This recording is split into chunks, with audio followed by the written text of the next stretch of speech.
Come on in here, Mr. Thorne. This is the best of my collection. This is amazing, Mrs. Crane. I see that you haven't specialized, have you? Lion, leopard, water buffalo. Panther, cheetah, cougar. Oh, she's touched all the bases. That's the largest polar bear head I've ever seen. Lester thinks my trophies make the house look like a museum. One thought comes to mind. What's left? I don't intend to try for the abominable snowman, if that's what you mean. But something will catch my interest. Oh, confess, Liz, it has. The fish. Did you say fish? Japanese fighting fish. The tanks are over here against the wall. I'll turn on some more lights. Oh. Oh, they're beautiful. Hate and fury compressed into tiny bodies. Liz tends them as if they were children. Well, they are. Children of death. A lion is a fraud compared to them. If he isn't hungry, you can walk right up to him. The other big cats will attack or not, according to the whim of the moment. But these beauties have a single purpose. They'll fight any time, and there's no truce. Put two in a single tank, and only one stays alive. They're the most perfect killers in the world. Theater 5 presents Miss Wendy Barrie in Children of Death.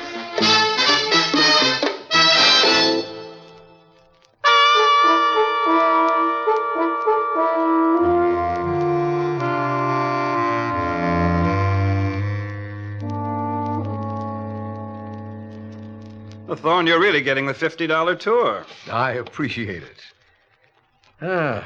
These fish are certainly a novel hobby, Mrs. Crane.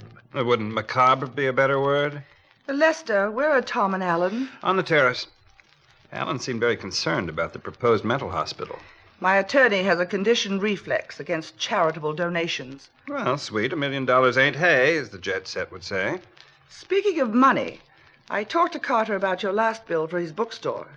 He won't charge anything from now on without my approval. Liz, you didn't. My new book. If you must research your latest plaything, get a card to the public library.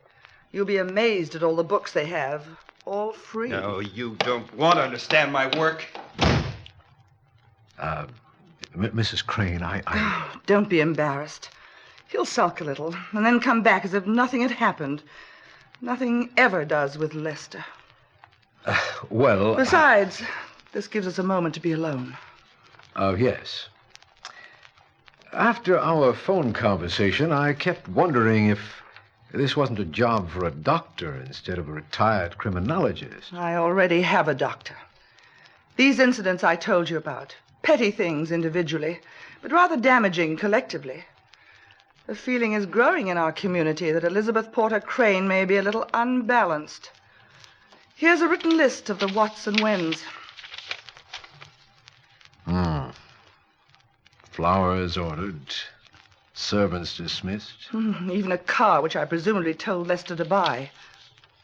You have no recollection of any of this? None whatsoever.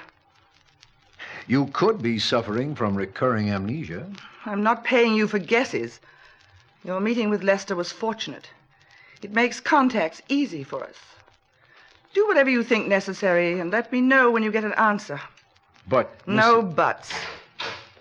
Besides, we're about to be interrupted. Well, Elizabeth, I'm low-key from that excellent dinner, but we really should go over the plans for the hospital. Well, of course, Tom.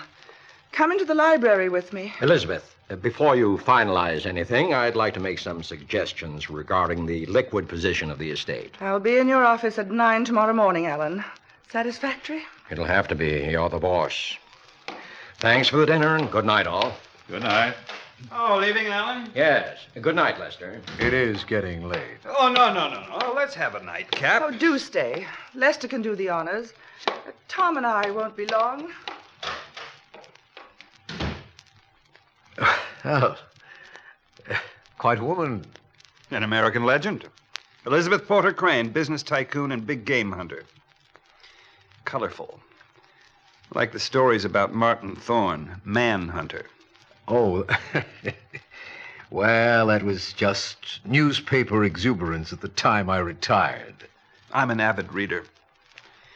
Frankly, our chance meeting at the golf club wasn't quite by chance. Oh? Someone pointed you out to me and mentioned that you were down here for a long weekend. Oh. And now, well, I'm going to try and take advantage of a short acquaintanceship. The direct approach, eh? Yes, in your career, you had experience with the introverted, the manic depressive, the various types that can, under certain conditions, become a menace to society or to themselves. What are you getting at? My wife. I've been terribly worried about Elizabeth lately. In what way? Why, isn't it obvious? African safaris, expeditions down the Amazon, those fighting fish.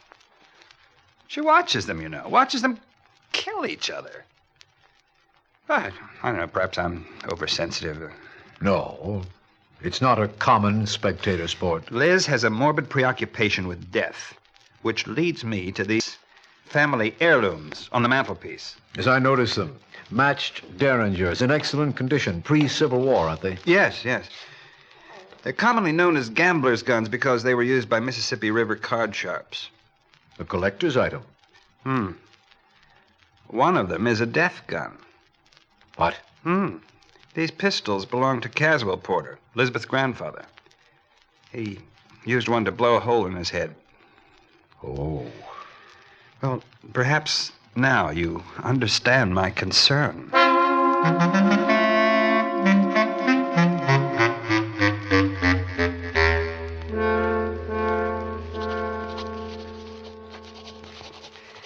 There.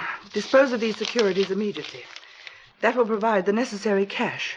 Oh, I wish you'd reconsider this donation to the hospital fund. My mind's made up, Alan. It's not a mistake. Sometime, couldn't you make one? It's hard to work for a boss who is always right. When I do make a mistake, it's king-sized. Now, I've got a hypothetical question for your legal mind. The, quote, good friend, end quote? Oh, never mind the comments. And never mind the hypothetical, come to think of it. What would happen to my estate if I were committed to an institution? Institution? A mental institution. Lester is my heir. Would he take over the estate if I was declared insane? No. No what? No Porter Enterprises for Lester. In the event you were ever declared mentally unbalanced, a board of trustees would be set up to administer the estate until such time as you recover or die. But why the question? My husband may be showing signs of initiative. I'm wondering if he's hatching a plot. Well, if it's relative to your sanity, what's the motive? This could be another choice bit of gossip. I suggest you forget if you want the annual retainer I pay you. Shouldn't we discuss this? If there is some scheme... Alan, please. Anything Lester dreams up, I can handle.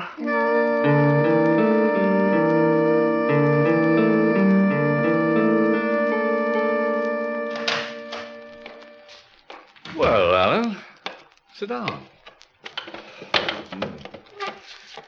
The distinguished counselor looks jumpy. Distinguished counselor? Don't you mean Elizabeth's leg man? Sorry, I guess her candor is contagious. Tom, I'm risking my annual retainer from Porter Enterprises, but I have to talk to you. All right. You're Elizabeth's oldest friend, if she has a friend. She has one. Elizabeth just left my office. She wanted to find out what would happen if she were declared insane. Insane? Isn't it our duty to put the estate in trust till Elizabeth recovers? From what? Mental instability. Oh. Obviously, she's worried about it. There was her grandfather's suicide, remember? And her actions have certainly been strange lately. Now, you're her doctor, and I'm her lawyer. I think that perhaps together we could swing it. Alan, let's get something straight. The Porters have always been brilliant, and the line between genius and insanity is sometimes a thin one. But as far as I'm concerned, Elizabeth is as sane as you are. So, I was right. Not about Elizabeth. About you. The Porter Memorial Hospital means a lot to you, doesn't it? And to the community. Your fund drive can't get off the ground without Elizabeth's $1 million donation. What's your point? As long as Elizabeth is in charge of the estate, you get your hospital. You're willing to overlook anything. Damaging to my practice. Answer me a question. Business, counselor. Yours on rebuttal, Doctor. Elizabeth has handled her business like all the porters, meaning she's been making money hand over fist. Now, why does this charitable gesture bother you? Is it because there might be an audit of the books? You haven't been tampering with funds, have you, counselor? Now, what a damaging little whisper that could be. Rumor is a double-edged weapon. So, it's a Mexican standoff. Let's call it an armed truce. At least we both know where we stand. Before I leave, have you given Elizabeth a checkup recently? Last week, why? It occurred to me that there's another pawn on the board. Lester? Elizabeth feels he's up to something. She has a nasty habit of being right. Lester isn't poisoning her, if that's what you had in mind. I don't know what I have in mind. Now, you know, Elizabeth's marriage... Which was not made in heaven. No. Lester isn't the driving, empire-building porter type at all. Agreed. Now, you don't suppose Elizabeth is thinking of disposing of her one big mistake, Lester? Well, you've certainly run the gamut. First, Elizabeth's crazy. Second, Lester's trying to get rid of her. Now she's planning to do away with him. By the way, am I trying to kill anyone? No motive. Goodbye, Doctor. Goodbye, counselor.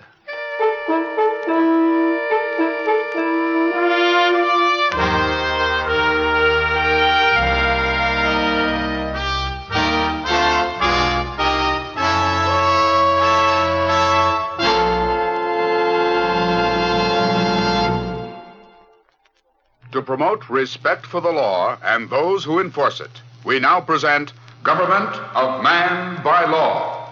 Chief Judge John Biggs, Jr., U.S. Circuit Court of Appeals, 3rd Judicial Circuit. The importance of law enforcement in every community, whether large or small, cannot be overestimated. Without strict law enforcement, the community is at the mercy of the robber, the rapist, and the murderer. Certainty of punishment is the great deterrent. Detection must precede prosecution, and prosecution for crime must be determined, adequate, and just. We therefore must support all our law enforcement authorities and our courts, both state and federal. Devotion to the principles of law enforcement by members of the public is an essential if our form of government is to survive. Government of Man by Law.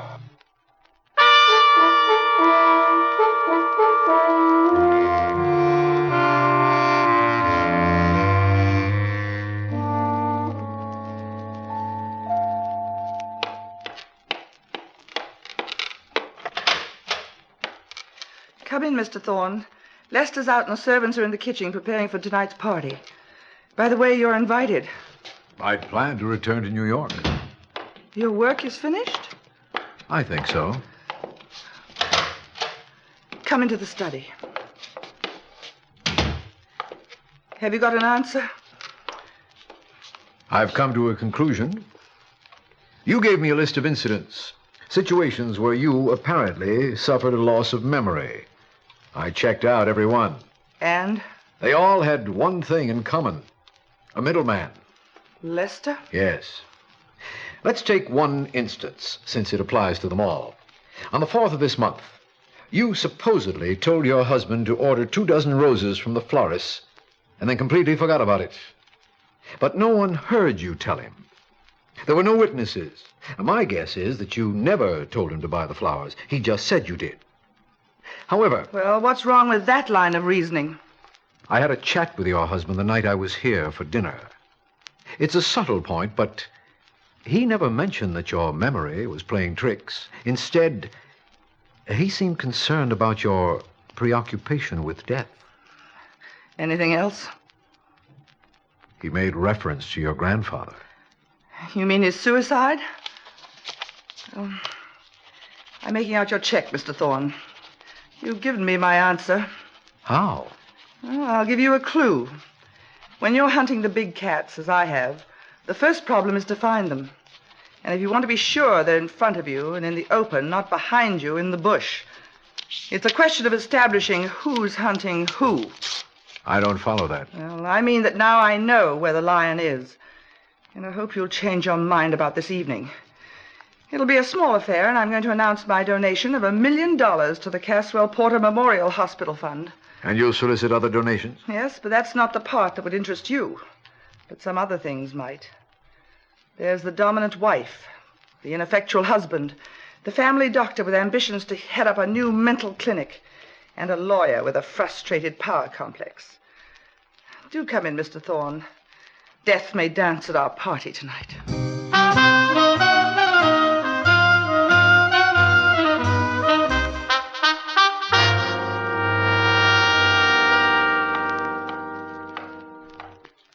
No, I didn't forget my little beauties.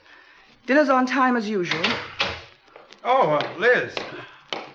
I couldn't find you, so I figured you'd come up here to feed those little monsters. That's not all you figured, is it, Lester? What?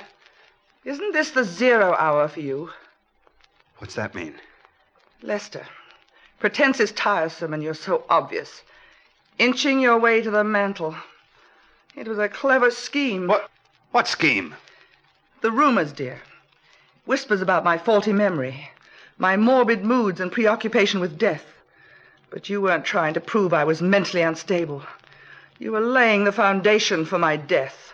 You told somebody. What? And spoil the hunt? Of course not. Well, then it will work. Elizabeth hasn't been quite right lately. Seems definitely unbalanced. She just went into the study and, like her grandfather... Shot herself with the same gun. A good speech, but to make it effective, I have to be dead. Well, go ahead, Lester. From where you're standing, you can almost reach the mantelpiece. The gun is loaded there, waiting, but... The other gun is right here in the drawer of the desk. And it's loaded, too. What? Oh, don't lose your nerve now, Lester, because I know. And I can't let you off the hook to try again. We're like my children of death, aren't we? This room is our tank, and only one of us can remain alive. You don't know. Oh!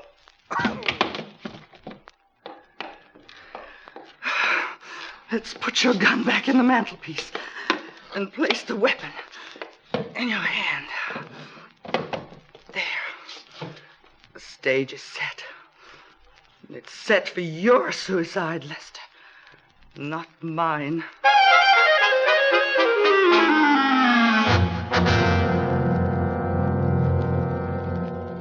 Elizabeth, I know this is a terrible shock, but you're bearing up beautifully. Oh, I have no choice. If I thought hysterics would bring Lester back, I'd dissolve into a flood of tears. You're an amazing woman. Oh, a fortunate woman, Alan, in having you and Tom and Mr. Thorne to help me. Mr. Thorne, you're familiar with what has to be done. Perhaps you could call the police, and with your influence, maybe we can keep this from the other guests. I'm sure the three of us can take care of everything. Of course. Why don't you go upstairs and lie down, Elizabeth? I'll get you a sedative. I wouldn't advise that right now. Pardon? I have had a lot of experience in matters of this kind. And there's a procedure that the police automatically follow. What's that? You're a lawyer. You should know that they will take a paraffin test of Mr. Crane's hands to prove that he fired a gun tonight. And if the test is negative, they'll run the same check on Mrs. Crane. I think her test will prove positive. What are you suggesting? Oh, shut up, Tom. You mean the police will know that I fired the Derringer? Definitely. Death did dance at your party tonight. And it was murder. All right. Call the police, Thorne. I killed him. My dear, you are hysterical. Don't admit anything. Quiet, both of you. There's a lot to be done. Alan, I want all the money allocated for the Caswell Porter Memorial Mental Hospital to be transferred to the fund immediately. Tom, I want your promise that you will push through the fund drive and start construction on the hospital as quickly as possible. But Elizabeth... Oh, think, will you? Think. Obviously, I'm going on trial for murder. It's equally obvious that we'll have only one possible defense. If that defense is successful, who knows? I may be the first patient in the Porter Memorial Mental Hospital. I'll certainly want a comfortable suite.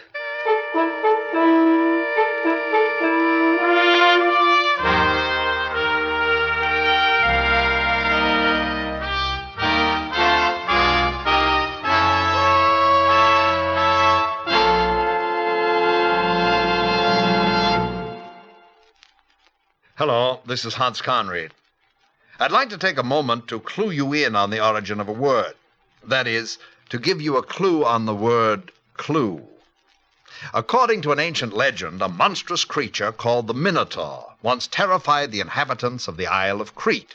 This half-man, half-bull lurked in a maze of corridors called the Labyrinth, emitting horrifying bellows and groans, and from time to time devouring strangers who wandered his way. In order to put an end to this rather curious tourist attraction, a fellow named Theseus volunteered to enter the labyrinth and slay the beast. To help him find his way out of the maze, a young lady presented him with an extraordinarily long piece of thread. Making his way into the labyrinth, Theseus played out the thread, discovered and destroyed the dreaded monster, and then followed the thread back to safety. Perhaps by now you're wondering how this ancient story is connected with the word clue. Well, in Old English, the word for thread was clue, spelled C-L-E-W-E. And when they told the story of Theseus and the Minotaur, they used that spelling. Their clue with a W is now our clue with a U, which has come to mean a guide or thread in the solution of a puzzle or mystery. And that's the whole ball of yarn. Unraveled.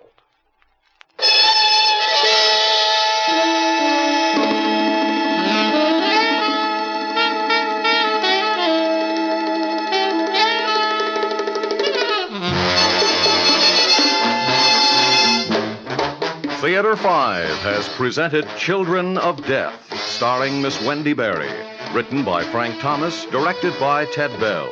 Featured in the cast, George Petrie, David Kerman, Paul McGrath, and Jack Manning. Script editor, Jack C. Wilson. Original music by Ralph Herman. Orchestra under the direction of Glenn Osser. Executive producer for Theater 5, Mr. Lee Bowman. We invite your comments. Write to Theater 5, New York 23, New York. That's Theater 5, New York 23, New York.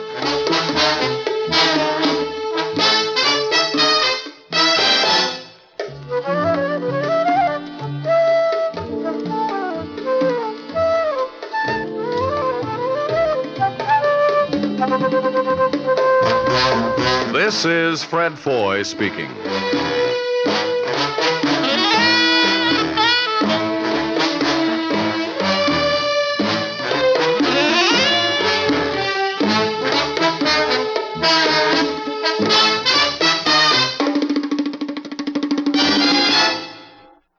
This is the United States Armed Forces Radio and Television Service.